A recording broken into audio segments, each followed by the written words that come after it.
Would you like more love in your life? That's what the brochure said in the Sunday Bulletin about 15 years ago out at Unity of Fox Valley. I opened up my bulletins like you have there. And there was this thing for loving what is, the teachings of Byron Katie. Do you want more love in your life? And I thought, of course I do. Who doesn't? I was skeptical, but I went and I took this class. This brochure, the flyer, it really got to me. There was something about it. And I've, taken a lot of classes, and, is this one really worth the effort?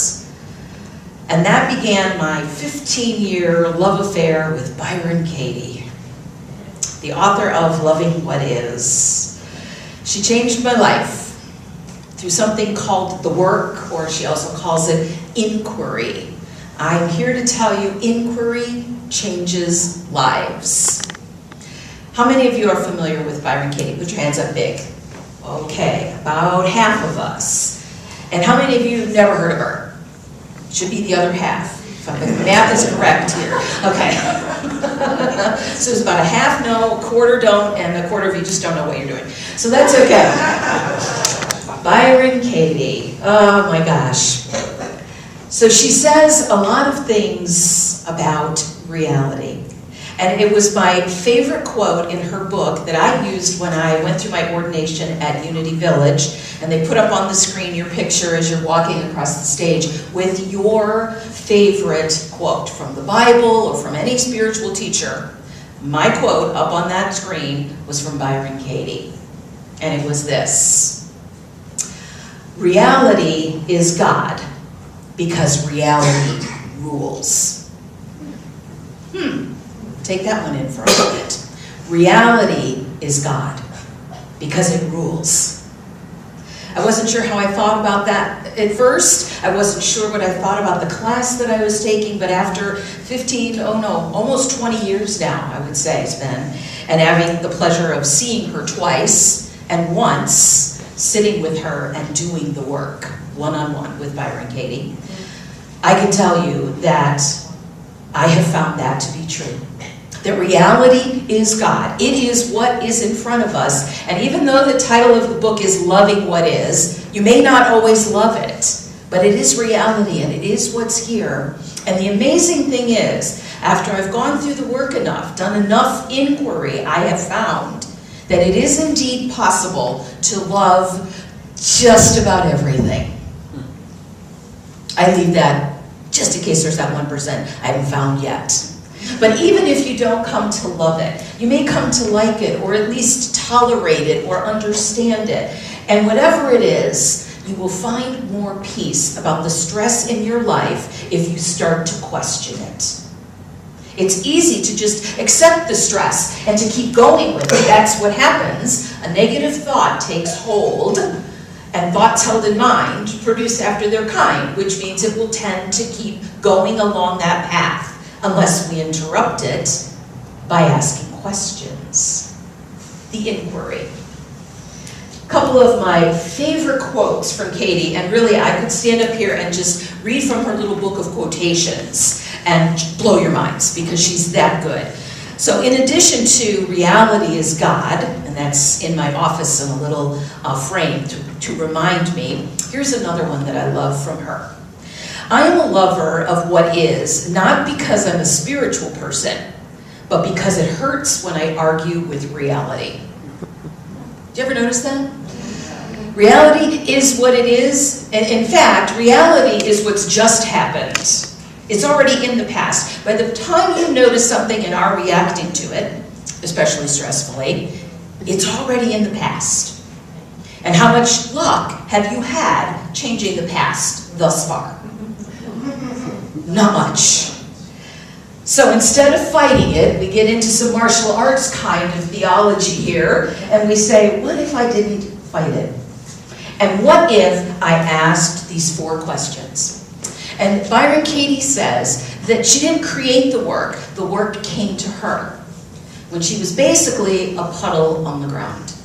She was at her lowest in her life, depressed, nothing was working, and on the floor of her room, she became enlightened, if you will, and the work came to her. And it was suddenly very clear. And so we ask 4 questions. The first thing when you have a stressful thought, take any stressful thought you would like right now. Think about something in your mind. I'll throw out a couple that are pretty common. There's probably somebody in your life that's not doing what you would like them to do. You may work with them. You may be sitting next to them. You may be watching them on TV. Somebody that's not doing something you like.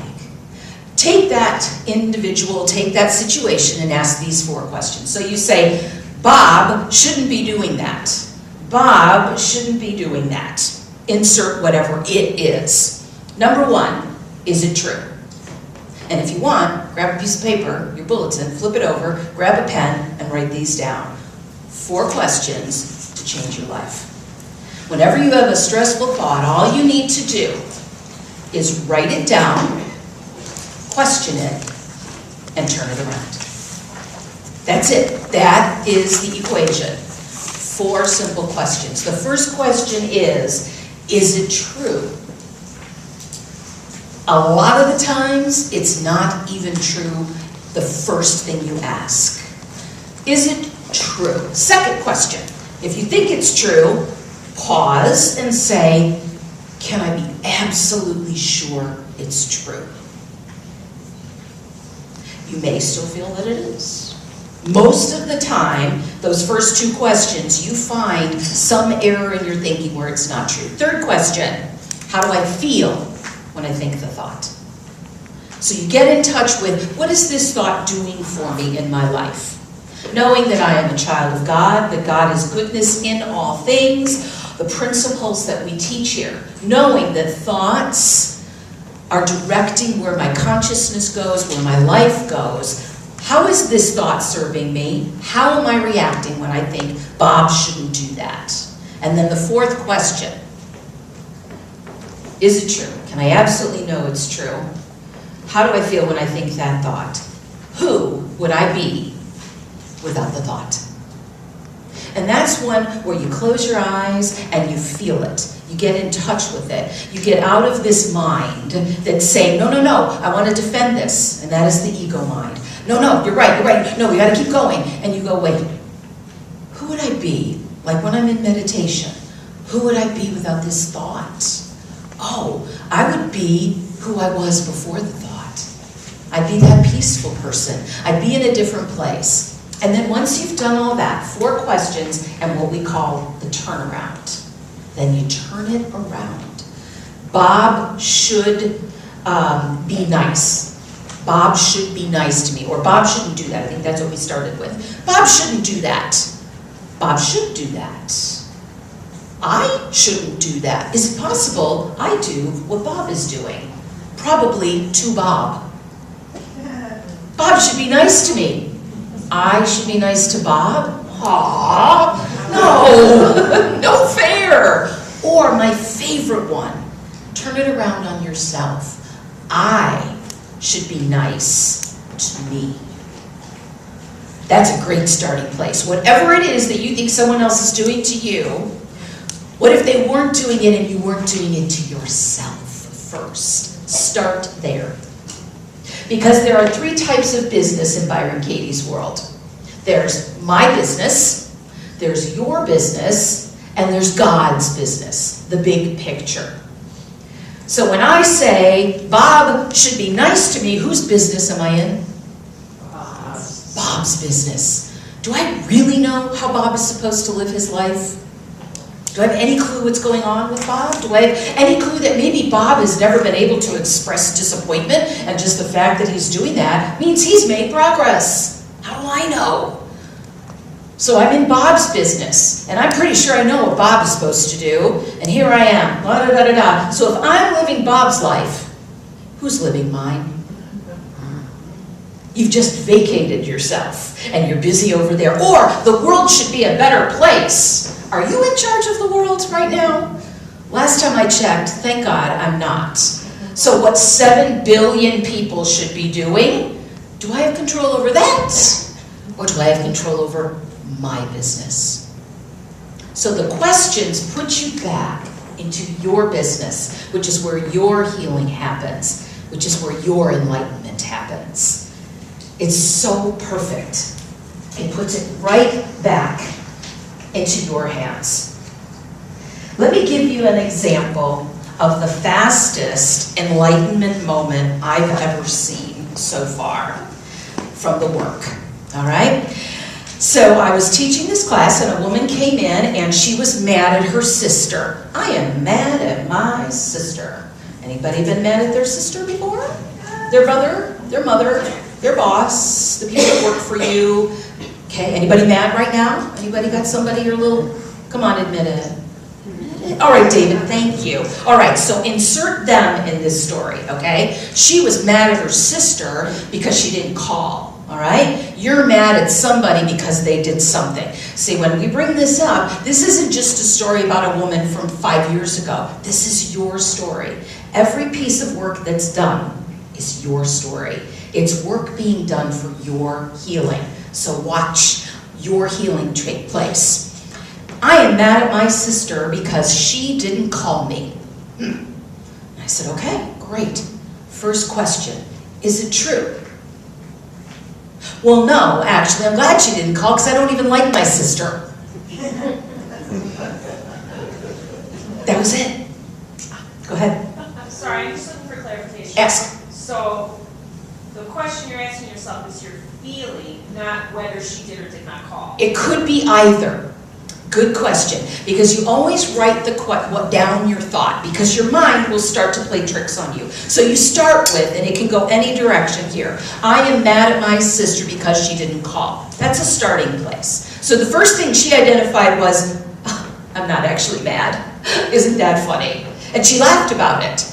She'd been mad at her sister for 20 years for not calling enough, and it turned out she was fine that her sister didn't call. She was just the last one to find out.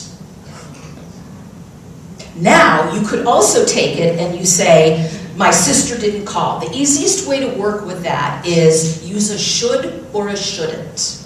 My sister should call. Is it true that my sister didn't call me? Yes, that's a fact. That's not what we're dealing with. My sister didn't call, that's just a statement. I could say that to you. But what makes you mad is my sister didn't call and she should call me.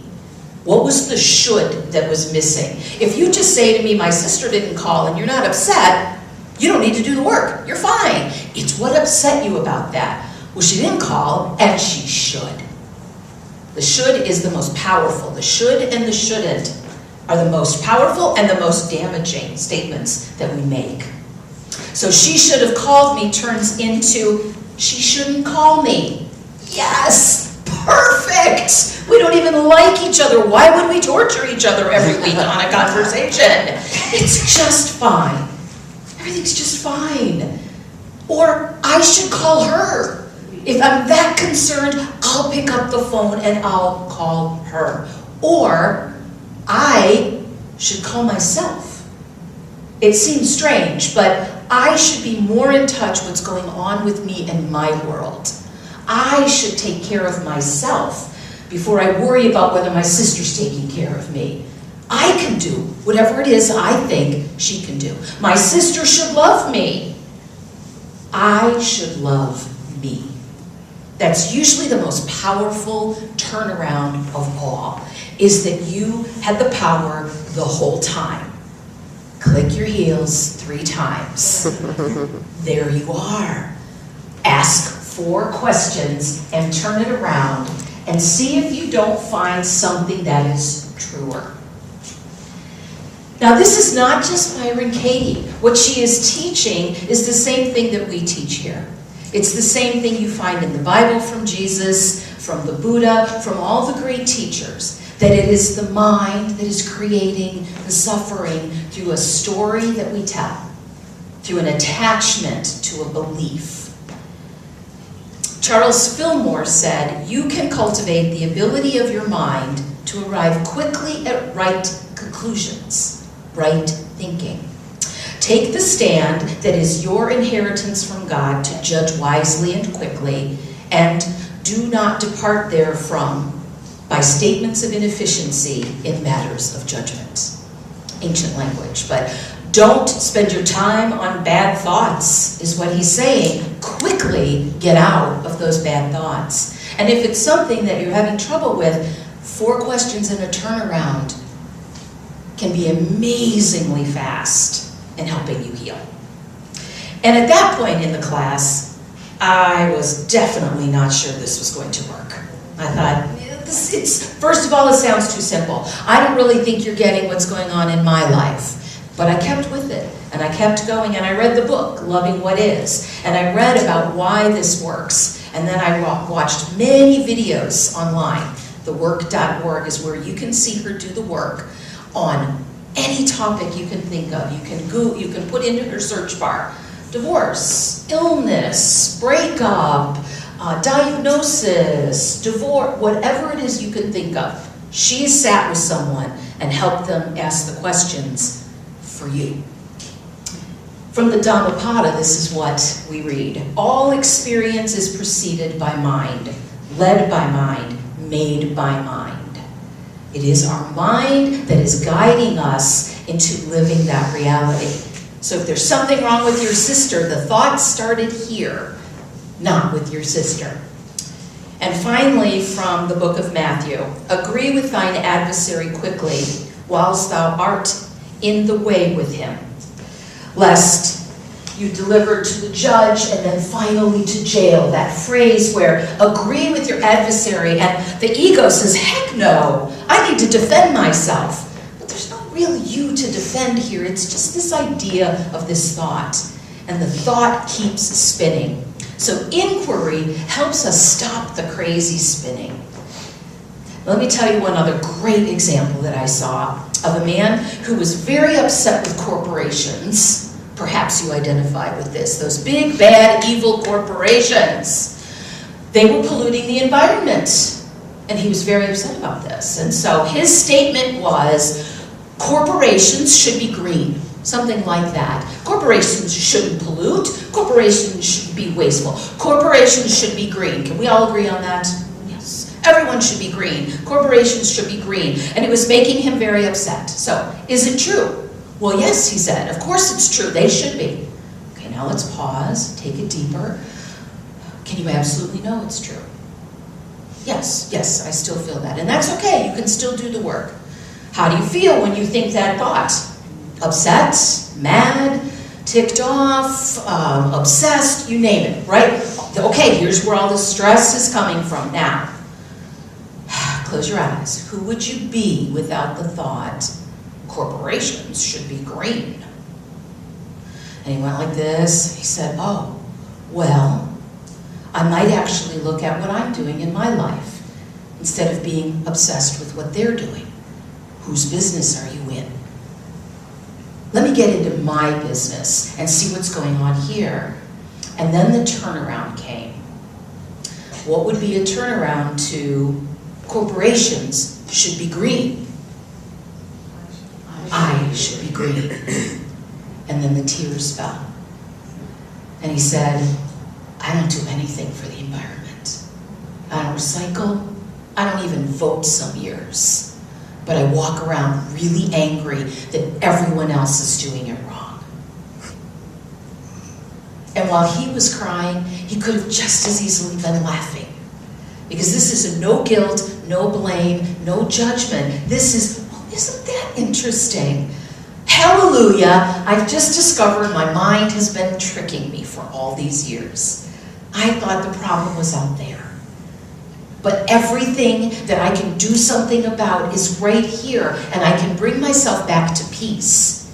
And then, when I go out to take action for the environment, I am more effective, I am more aligned, I have more integrity, because I've cleaned up my house first, and now I know how to do it. And now I'm going to come out and I'm going to help you. It doesn't mean that you don't take action.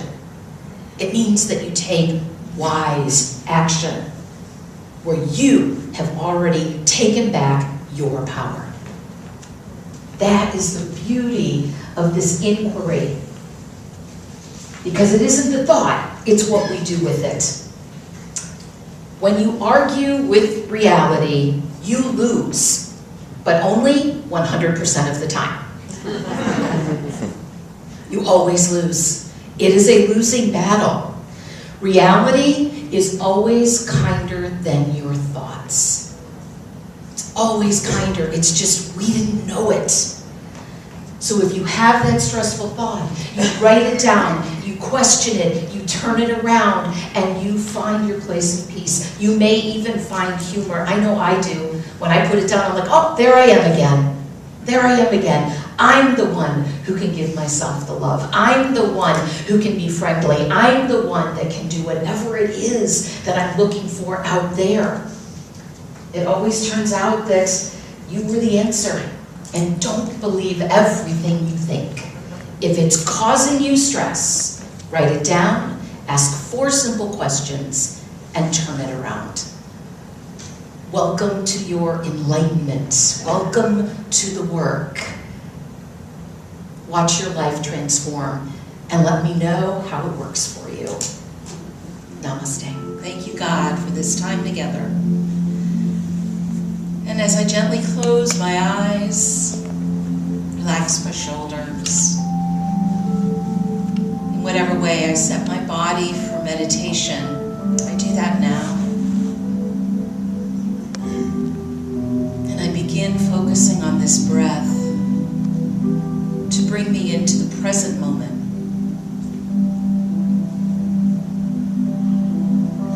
Focus on the breath so that all other details, concerns,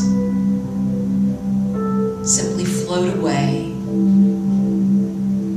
As I let that go, I focus on what is right here, my breath.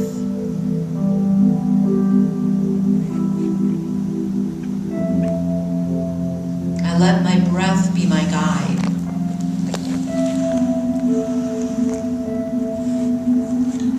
Any effort, my breath knows when to come, when to go, and how to do this over and over. I am taken care of. I am effortless. I am complete.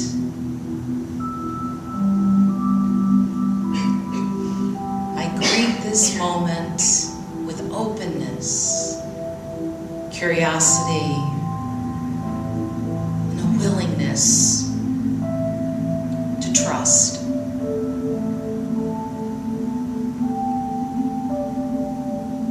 Because my faith is present, I am able to let go and allow, to truly allow life to simply be as it is.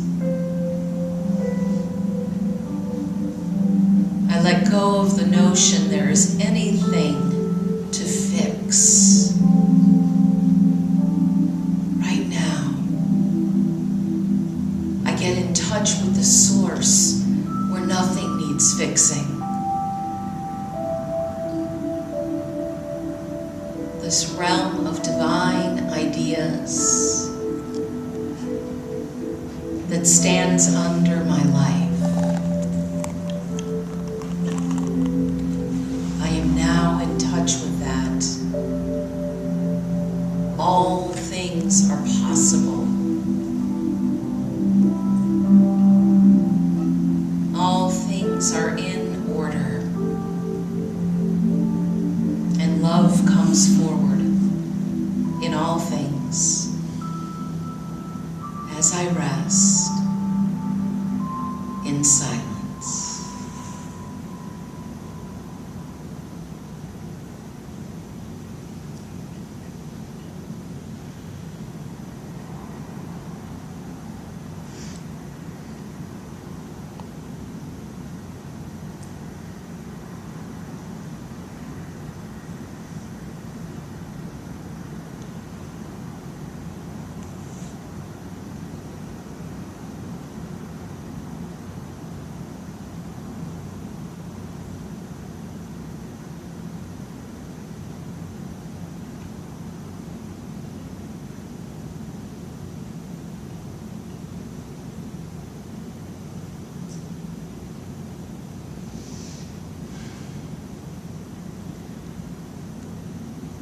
This awareness is powerful. I have tapped into the energy of the universe, the healing energy, this place of enlightenment, awareness. And I now bring this forth. I let it infuse all my thoughts, all my actions, every moment. I stay connected to this as much as possible. And I see my life transform. And so it is, and it is so.